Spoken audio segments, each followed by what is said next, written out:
Hey guys, so just wanted to make a quick video here about finding fatwood. I watched a video the other day, and if I can find it again I'll put a link to it in the description.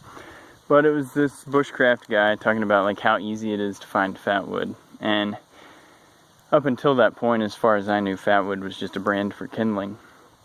And he kind of went through explaining what it was. So I'm back on my landlord's property, and she's got a ton of dead trees in this stand back here, and she told me that I could take down pretty much as many as I could get down, just do them one at a time and process them for firewood, and I could take as much of it home as I wanted because she wants them down and I want the firewood, so it works out well for everybody. And so I was looking and I saw this dead pine laying here, and I was going to pile it up with the rest of that stuff to burn. And I thought, you know, those branches sticking out of the top, that might actually be, that could be some good fatwood. So I decided to take my axe, chop in there, and like he said, finding fatwood is not that hard.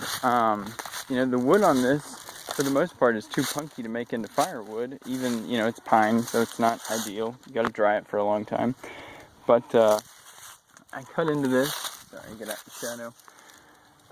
And you can see this branch, even though, I mean, this tree's been dead, obviously, for at least a few years. This branch, where they're sticking up like that, all the resin that was in these has drained down to the bottom, and you can see where some bugs have gotten in here to try to get in there and eat the sap and whatnot. But this wood is just full of resin. I mean, it's beautiful. It looks like, I mean, it's so well preserved because it's full of resin.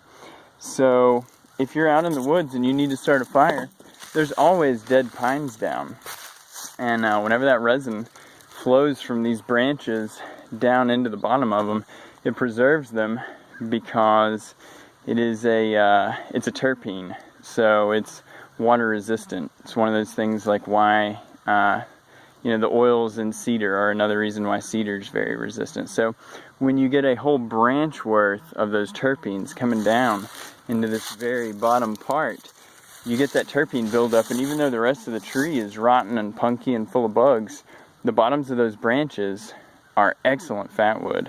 So, like, I was amazed at how easy it was to find it.